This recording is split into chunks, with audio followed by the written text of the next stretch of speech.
Salut. Quand j'étais petit, j'étais en CM2 et j'ai eu une chance de malade. On devait être en train de faire une dictée, je sais plus, de toute façon je me connais, je devais pas écouter.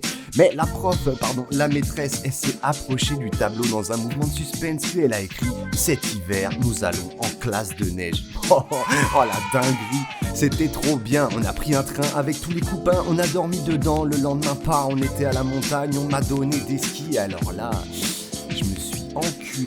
Mais bref, il faisait beau, on faisait les cons, on n'arrêtait pas, et puis tu penses qu'on nous aurait grondé, mais pas du tout, on nous poussait à la déconnade, à la rigolade, c'était trop bien, ils nous faisaient vivre des aventures, on nous disait allez on va faire un hors-piste de malade, alors qu'en fait on passait juste sous un arbre, bref ils avaient capté comment nous capter, et c'est un des meilleurs souvenirs de ma life. Commençons banalement, le ski c'est de la folie mon pote. Oh ouais. Alors ouais, je sais, il y en a qui kiffent pas, et c'est normal, il y a du monde, il fait froid, c'est cher, c'est dangereux, et pas qu'un peu, et puis faut mettre les chaussures de Robocop, les skis, les bâtons, ça se barre toujours en couille, et oulala, c'est relou. C'est pour ça que moi je fais du snow. Ouais. Enfin j'essaye, bref, qui dit ski, dit montagne. Fouh. Et la montagne, comment on dit déjà? Ah oui, ça a une aura mon pote. Du hors-piste terrifiant à la petite bleue pépère, c'est un condensé de kiff. La luge, les randos, les batailles de boules de neige, la poudreuse du matin, les fêtes, les suédoises et la raclette, baby. Ouh. Ah ouais, c'est bien. Ouais, ça c'est bien.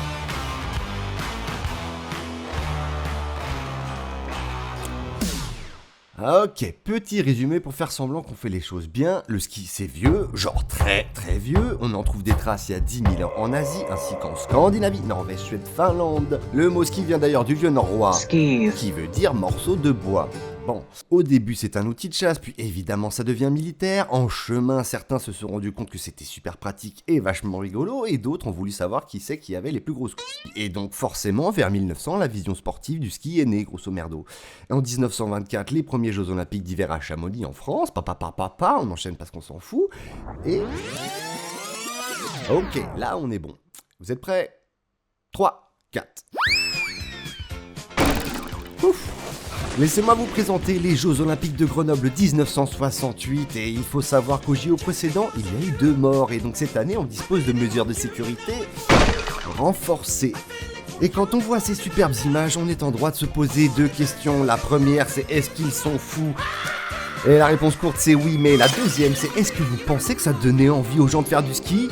Pas sûr, alors le succès du ski c'est comment? Eh ben c'est simple, à partir des congés payés 1950 tout ça, les classes moyennes gagnent en mobilité. Et de 64 à 77, l'État français met en place le plan Neige, un grand programme d'aménagement du territoire pour créer des stations de ski modernes et accessibles. L'objectif c'est de faire de la montagne un moteur du tourisme de masse et se faire un max de fric au passage, parce que bon. Mais n'oublions pas le terroir, les traditions, les exploits sportifs, évidemment, la technologie, la culture. Et très vite, c'est l'effet boule de neige, tout le monde s'y est mis, tout chousse, et c'est le début de l'exploitation de l'or blanc, la neige. Alors marketing, télé, film, urbanisme, tout ça, ça a bien aidé au succès, mais si vous voulez, j'ai une théorie plus simple qui tient en 2 points. Primo, la montagne, c'est vraiment cool, eh ben ouais. Et secondo, il y a un truc avec l'oxygène, l'altitude, tout ça. Comment vous le schématisez simplement?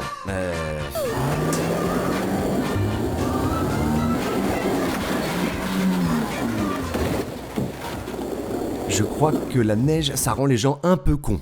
Je vais bien. Alors attendez 2 secondes. Voilà. Ok. Du coup, on va avancer encore un petit peu.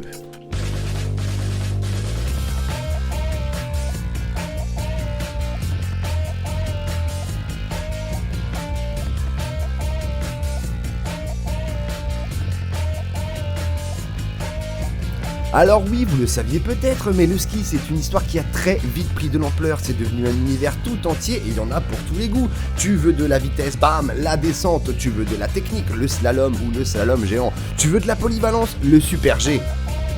Ça va vite, c'est précis, brutal, des points jusqu'à 110 km/h sur des plaques de glace, un mauvais virage et c'est ciao. Mais je l'ai dit, il y en a pour tous les goûts, donc si t'es plutôt cardio, il y a le ski de fond, si tu te sens l'âme d'un cow-boy, tu peux prendre ton flingue et pan pour le biathlon, si finalement t'es plutôt bagarre, alors il y a le ski cross, et il y a ça aussi.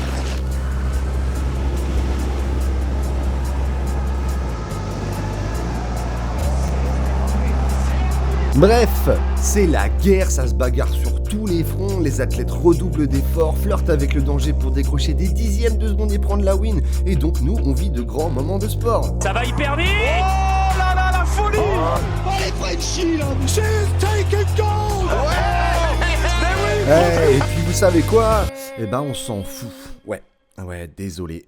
C'est pas de ça qu'on va... On va pas parler de ça aujourd'hui. Alors, c'est pas que je m'en fous, mais le super G, le slalom, le saut à ski, tout ça, c'est pas vraiment mon délire. Hein. Me faites pas dire ce que j'ai pas dit. Par contre, le niveau est fou, les performances sont dingues. Et parmi les survivants, les vainqueurs, il y a des individus avec des exploits qui forcent le respect. Écorchons quelques noms. Vous êtes prêts? Mikaela Shiffrin, 101 victoires en Coupe du Monde, un record absolu, des médailles en pagaille, championne olympique dès 18 ans, et à 29 ans, elle continue de rouler sur tout le monde. Marcel Hirscher, le Mozart du ski, 8 gros globes de cristal consécutifs, un record absolu, 67 victoires en Coupe du Monde, 2 fois champion olympique, 7 fois champion du monde, est-ce que c'est bon pour vous? Marit Bjørgen, la reine du ski de fond, 15 médailles olympiques, une endurance surhumaine, et un petit conseil, faut pas faire chier Marit. Non, il faut pas. Ingemar Steinmark, Lindsey Vonn, Body Miller, Luc Alphand, Jean-Claude Killy, il y en a plein des légendes. Et dans le monde du ski alpin, il y a des histoires folles. Par exemple, Hermann Maier qui se fout en l'air à Nagano en 98, genre sale, et 2 jours plus tard, il revient, il chope l'or, allez paf! Esther Ledecka, une snowboardeuse pro qui s'inscrit au Super G à Pyongyang juste pour le kiff, et qui gagne la médaille d'or avec des skis qui sont même pas les siens. She's taken gold. Ledecka from the Czech Republic. Cannot believe it. Même elle y croit pas, elle regarde le truc et dit pouf, ok, mais voilà, c'est la première et seule athlète à avoir une médaille d'or dans 2 sports différents, bref, un peu de respect. Donc je disais, moi, le chrono, les piquets, le slalom, c'est pas ce qui me fait rêver. Et si en plus, pour pratiquer ton sport, faut porter une combinaison moulante, j'avoue, frérot, il va falloir me convaincre. Non, d'instinct, moi j'arrive à la montagne, on me donne le plan des pistes, le premier truc que mon œil il cherche, c'est le snowpark. Et j'imagine que c'est parce que j'ai eu mes influences. You know, coming into this event, everyone thought that Ato was pretty much a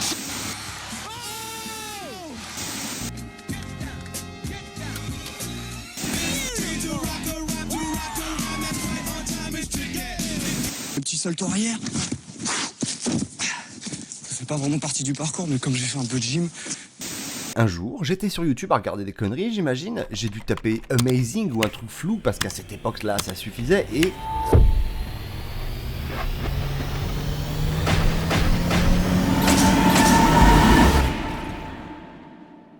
Ok.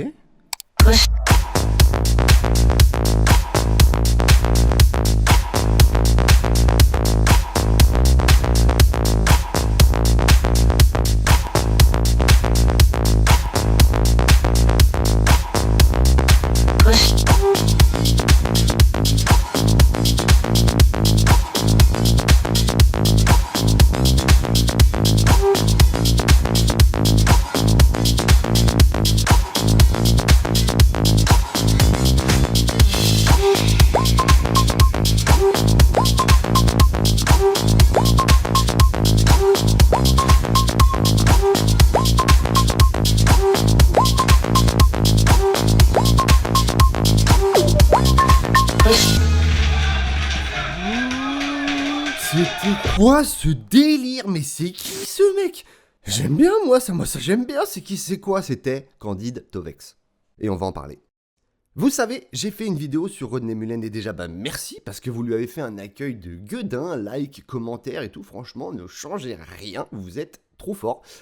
Merci encore. Bref, je disais, j'ai fait une vidéo sur Rodney, et j'avoue c'est rare, pas ultra rare, mais rare que quelqu'un qui ne connaisse rien au skate me dise « Mais oui, je vois c'est qui Rodney Mullen et tout ». Mais quand t'es en France et que tu parles de ski, Candide Tovex. Ah, c'est Candide Tovex. Candide Tovex. Il s'appelle Candide Tovex. Candide Tovex. Je pense que vous voyez ce que je veux dire. Alors Candide Tovex, il est né à Annecy en Haute-Savoie, il a grandi à la Clusaz littéralement avec des skis aux pieds. À 5 ans, il est déjà au ski club du coin, il progresse très très vite, puisqu'à 14 ans, il remporte déjà ses premiers titres en ski de boss. Et le truc qui l'éclate vraiment, c'est un truc méconnu qui s'appelle le freestyle, et là tu vas me dire... Ski de boss? Freestyle? Qu'est-ce que c'est? Ok, rewind.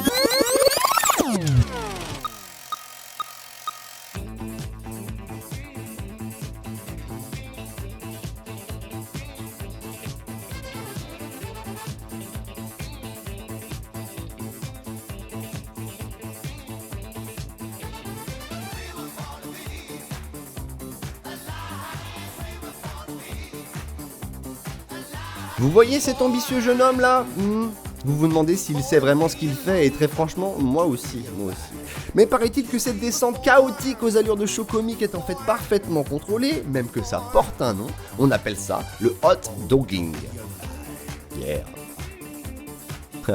Le hot dogging, c'est vraiment drôle parce que c'est le contre-pied total du ski de l'époque en fait. À la base, le but c'est de descendre propre, position école de ski, planter de bâton, tu connais. Mais là, alors pas du tout.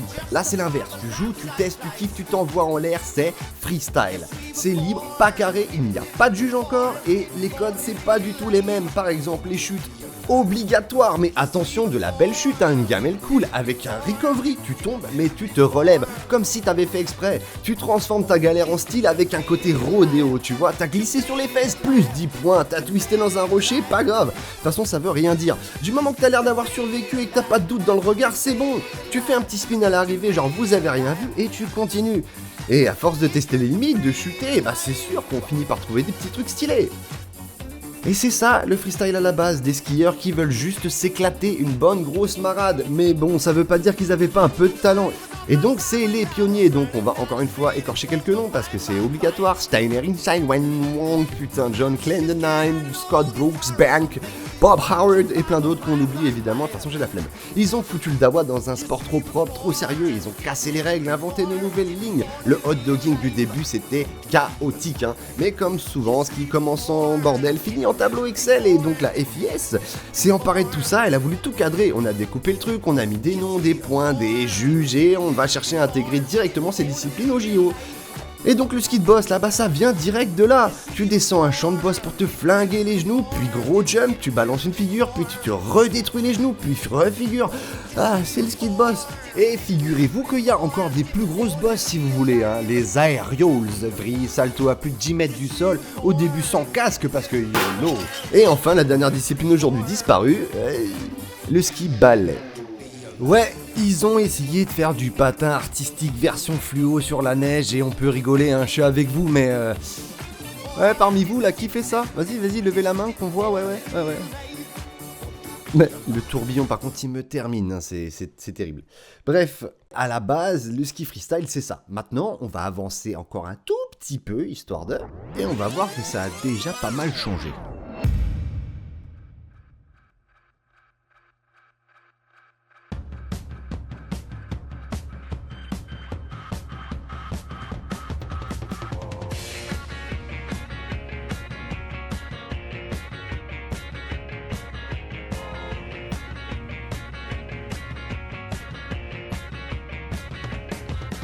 On va viser large. À partir des années 90, un très bon millésime si vous voulez mon avis, c'est le moment où certaines disciplines jusque-là underground vont être mises en avant.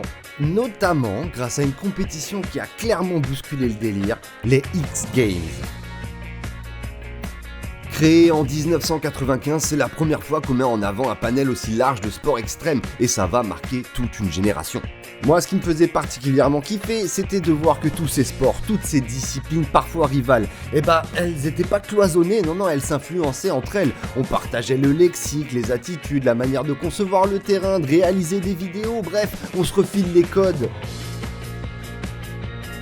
Alors ouais, tu prends tout ce beau monde, tu le mets dans une boîte et puis tu secoues, c'est évident que la cocotte monte en pression et que le niveau devient de plus en plus dingue. Ça fait 30 ans que les X-Games ça casse tout. Et en ce qui concerne le ski freestyle, ce qui nous intéresse, ça débarque en 97, divisé en plusieurs disciplines.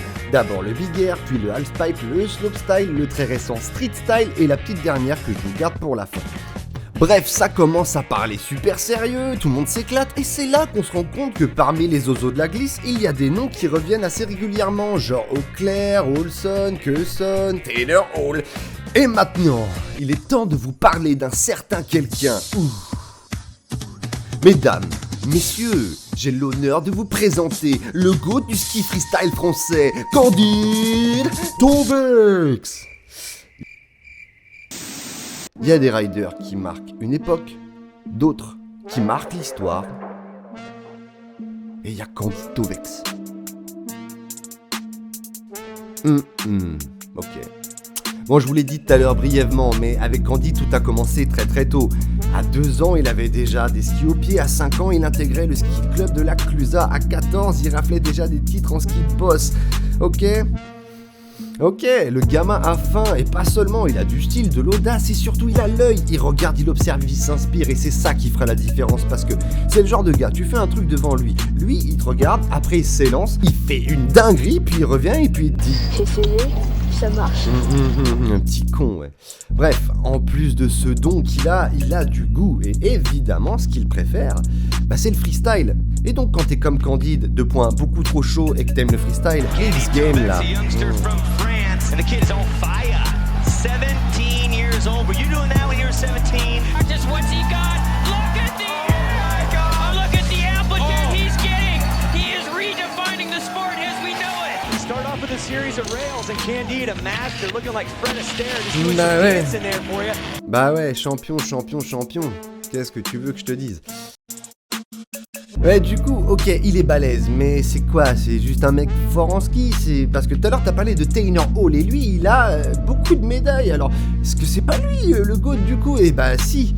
Mais pourquoi tout le monde a kiffé Candide comme ça là? Pourquoi il y a écrit GOAT partout à côté de son nom? Eh bah je vais t'expliquer.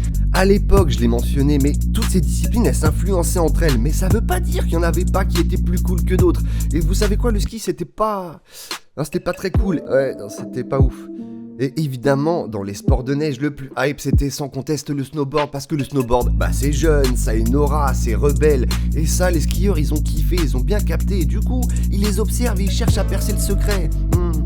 Et vous savez quoi, Candide, lui aussi, il est sur le dossier, sauf que lui, il a l'habitude de s'inspirer des autres pour faire ses dingueries, et du coup, ce qu'il va faire, c'est qu'il va prendre ce qu'il y a de bon dans le snow, et il va le mettre dans le ski. He was skiing a lot with snowboarders. Candide was the only skier in that whole crew.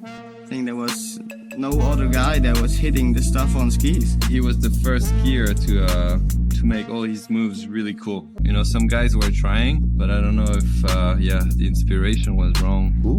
Donc si aujourd'hui le ski freestyle il ressemble à ça, c'est notamment parce que Candide a su s'inspirer des bonnes choses. Ouais, c'est cool. Il disait quoi déjà, gamin? Ça m'a donné l'idée, j'ai essayé, ça marche.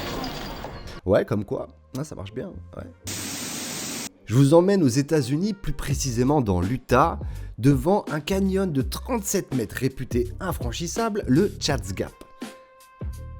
Juste comme ça, 37 mètres, c'est 6 conteneurs, environ 4 autobus de 8 mètres, c'est plus grand qu'un wagon de RERC, bref, c'est balèze. Mais malgré ça, une équipe s'y rend pour filmer une tentative d'un certain Chad Zurinkas qui a découvert ce spot. Et Candide Tovex est présent. Chad fera 2 tentatives. Hélas, ça ne passera pas, et c'est à ce moment-là que tout poliment, Candide va demander « Ouais, chacal, je peux sauter, c'est comment ?» Ouais, il a peut-être pas demandé comme ça. Mais bref, la suite, c'est l'histoire.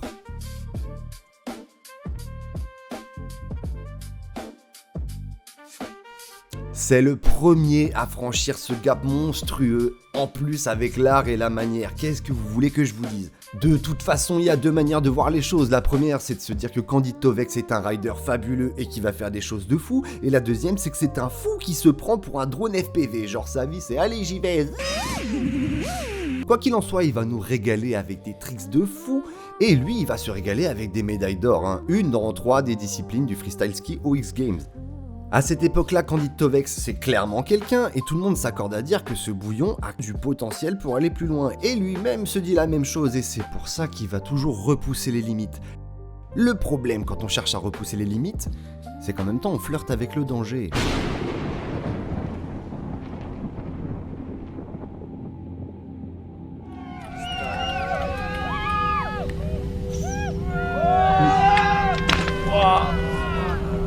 Je pense que les radios parlent d'elles-mêmes, il y a un avant et un après, et autant vous dire qu'à la base, les pronostics des médecins, ils sont pas super encourageants. They said, nope, you're not, even you might be able to ski again one day, but never the way or never the level you had like before.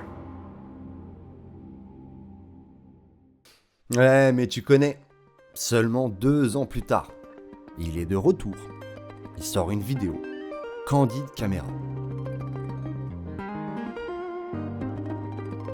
Il n'y prononce pas un mot, mais tout le monde a entendu. Je suis de retour les potes.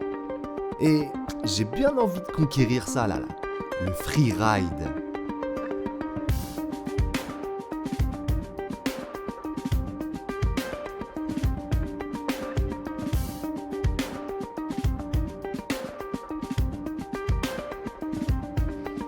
Le ski freeride, à ne pas confondre avec le ski freestyle, c'est pas juste du ski, non, c'est sa version brute. Ici, pas de tracé imposé, le terrain de jeu c'est la montagne telle quelle. Des pentes raides verglacées, des barres rocheuses, des arbres, de la poudreuse, c'est brut. Et le but, c'est de tracer des lignes hors des sentiers battus, dans une nature connue pour être impitoyable. Le tout en étant fluide et stylé, en faisant preuve d'audace et de créativité. Technique précise, c'est un terrain dans lequel les riders évoluent avec une liberté totale et c'est ça qu'on voit dans la vidéo que sort Candid en 2009 du freeride. Et même s'il n'y dit pas un seul mot, on sent qu'il a des choses à dire à la discipline, ça tombe bien, cette année se tient le championnat du monde de freeride, il participe et il gagne.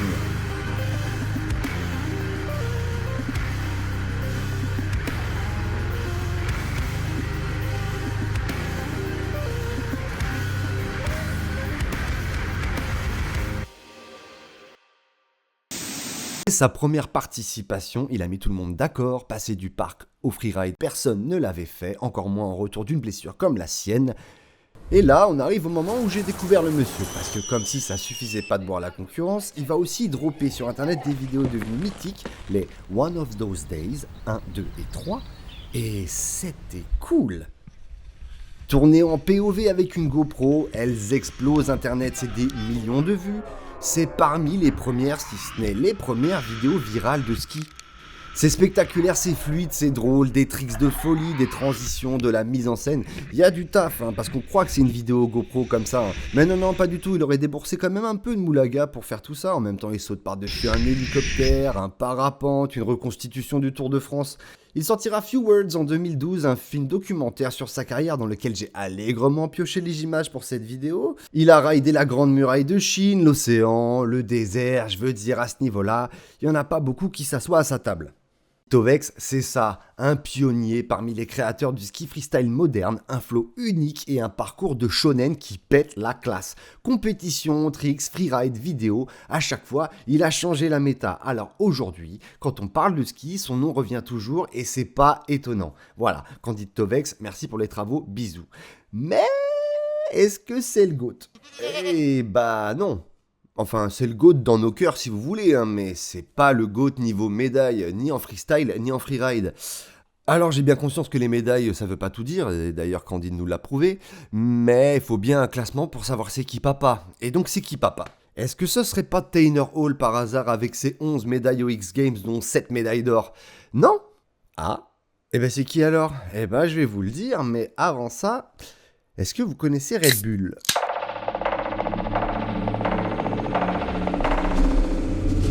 Depuis les années 2000, chez Red Bull, ils n'ont pas vendu que du jus de taureau. Non, ils ont aussi investi pas mal de cash. D'abord dans le sport extrême, puis dans le sport tout court, et enfin dans l'e-sport. Ils ont produit des événements de fou, brisé des records qui n'ont aucun sens. Et pour ce faire, ils sont allés voir des athlètes en leur disant « Ça vous dirait de bosser avec Red Bull ? Ouais ? Vous voyez c'est quoi l'impossible ? Non ? Parfait, ça, parfait. »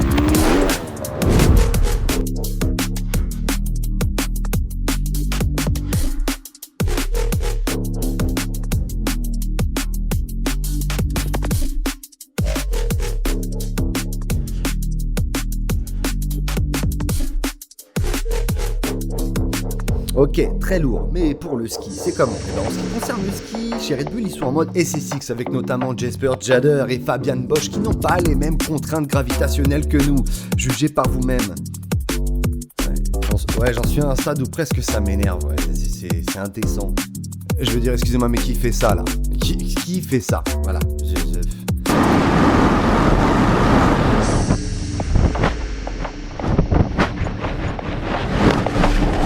Parce que Red Bull, c'est ça, des performances sportives impressionnantes, des réalisations de malades, une direction artistique XXL, une philosophie toujours plus repoussée, l'impossible. Tu penses à un sport extrême, ils y sont, ils l'ont probablement porté à un autre niveau.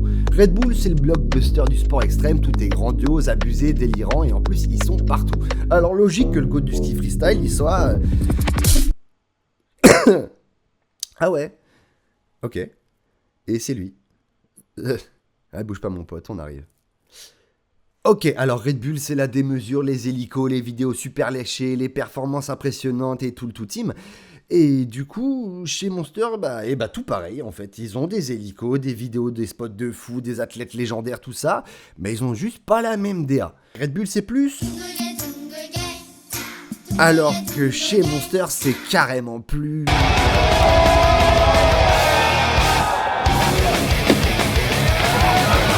Enfin voilà, bon allez c'est à toi mon pote, t'es prêt? Ouais, je sais que t'es prêt, ok, mesdames et messieurs, je vous présente Henrik Harlaut.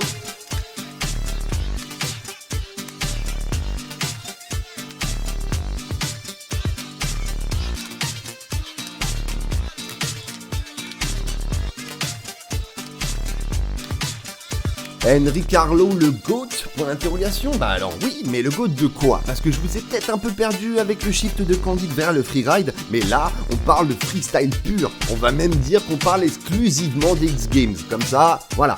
Ouais, parce qu'il fait du street aussi, mais bon, vas-y, chut. Henrik est un Suédois né en 91 et c'est clairement un personnage avec un style relâché, des baggies 3 fois trop grands, des dreads iconiques à l'époque. C'est surtout l'homme le plus médaillé de l'histoire des X-Games en ski freestyle. Et sa première médaille d'or, en 2013, il a fait comme ça.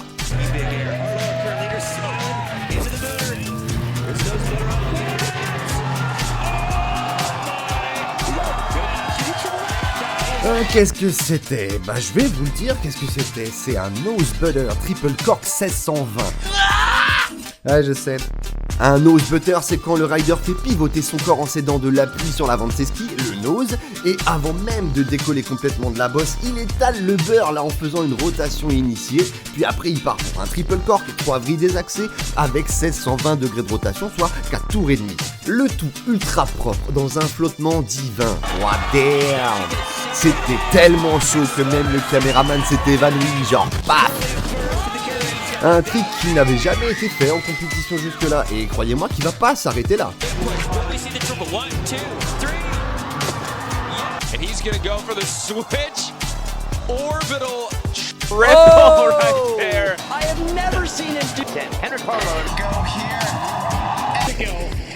Qu'est-ce que vous voulez que je vous dise? 14 médailles aux X-Games, 8 médailles d'or, 6 médailles d'argent. Qu'est-ce que tu veux que je te dise? Les X-Games, c'est chez lui, et il n'y a pas qu'aux X-Games qui performent, mais bon, on digresse, allez hop, une petite médaille de bronze au JO, voilà. Harlaut, au-delà des compétitions, des X-Games, des trophées, c'est du ride authentique, des vidéos à foison.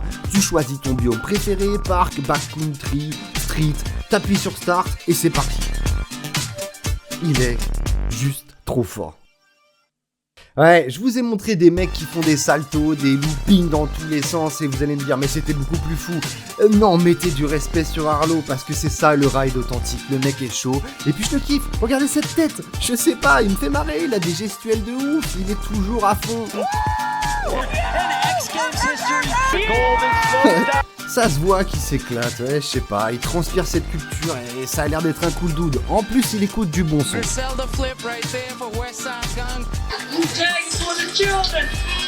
Évidemment, en 2025, il est toujours là, toujours en compète au parc ou dans la street à tenter des trucs délirants, toujours en train de kiffer le sourire aux lèvres. Harlaut, selon moi, c'est vraiment l'expression d'un rider authentique et c'est ce mec constant, respecté par ses pairs qui a su prouver en compétition et en dehors qu'il n'était pas là que pour rigoler. C'est plus qu'un palmarès, c'est un style, c'est une vibe, c'est Henrik Harlaut, mon pote. Enfin, et pour finir, je voulais vous parler de ma petite discipline préférée. Ça s'appelle le knuckle huck. And yes, my English is very good. So what is it, le knuckle huck? Alors c'est très simple. Ça se pratique sur la même piste que le big air, sauf que cette fois-ci, tu prends pas la grosse bosse des enfers là. Non, tu passes à côté et tu fais ce genre de choses. Coming in, switch here on his first attempt. Oh my goodness! The switch double backflip. Hey, est-ce que j'ai toujours besoin de me justifier? Non, c'est trop stylé, c'est fun, c'est créatif. Ça part dans tous les sens. On dirait les figures que ferait un gosse sur un jeu vidéo. Ouais, c'est trop chaud, c'est trop chaud. Si ça vous fait kiffer, je vous conseille d'aller voir des compétitions de ce genre. Même en snowboard, ça vaut vraiment le coup. Alors cette discipline qui sent le chaos, que dis-je? Elle sent la liberté, c'est super. Mais vous savez c'est quoi le plus cool? C'est ça.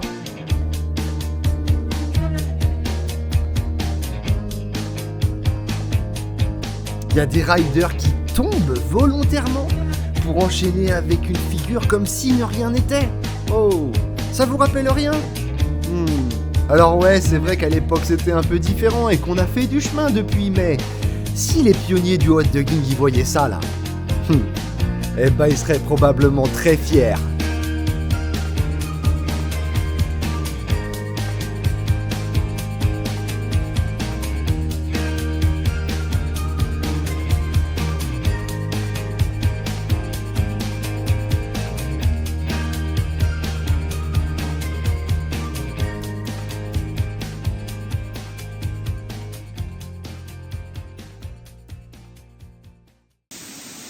Now you know what, Dolo, you know what we need to do? Nope. If you're feeling it, nosebud trip. Let's set fucking you in the history book, son. Yeah, you will fucking be so in history books. You got it, dog. That's your trick. You know what you're doing, dude. Just stamp it. Yeah, stamp bro. Your approval, because that's it right there. I know you have it. I know you're gonna stomp it, dog. Yo, you're the illest in the world, all right? You're the illest. And believe me, I'm saying that to you. Come on, Dolo! Let's put it in the history books, son! Let's take skiing to the next level! And even snowboarding got that shit. You got that, son! You got that, son! Come on, Henny! Come on, Henny!